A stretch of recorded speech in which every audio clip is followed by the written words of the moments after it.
Hindi nagsasalita ang Diyos nang walang saysay. Bawat salita niya'y may dahilan at gabay. Alam niya ang bukas, alam niya ang mangyayari, kaya't kanyang binabala ng pusong naliligaw. Ngunit marami ang ayaw makinig, binabalewala ang kanyang tinig.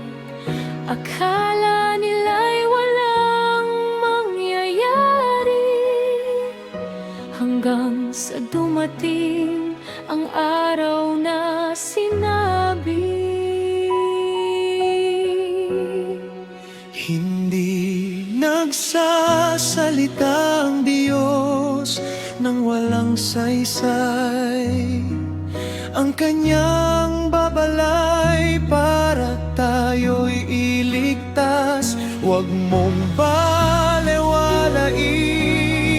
ang kanyang salita, dahil alam niya ang dulo ng bawat ginagawa. Makinig, maniwala at magbalik loob. Habang may panahon, lumapit sa Diyos. Ang kaniyang salita ay buhay at katotohanan. Bayan ang puso tungo sa kaligtasan.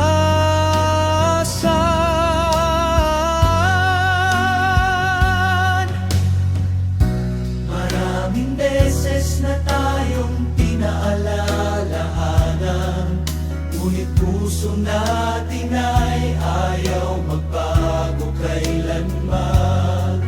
Hinahabol ang mundo, nakakalimot sa may kapal, hanggang ang pagsisisi dumating na, huli na.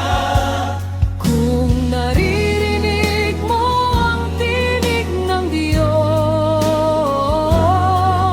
huwag mong isara ang puso mo ngayon. Ang kanyang away patuloy na tumatawag. Bumalik ka sa kanya bago maging huli ang lahat. Hindi nagsasalita ang Diyos nang walang saysay. Bawat babala niya'y pag-ibig at gabay. Huwag mong hintayin ang pagsubok at kapahamakan bago mo matutunang siya ay pakinggan. Buhat manalangin, magbalik loob sa Diyos. Iwan ang kasalanan, yakapin ang kanyang utos. May buhay at may pagkakataon, makinig sa Diyos at sundin ang kanyang salita. Hindi nagsasalita ang Diyos nang walang saysay. Kung ikaw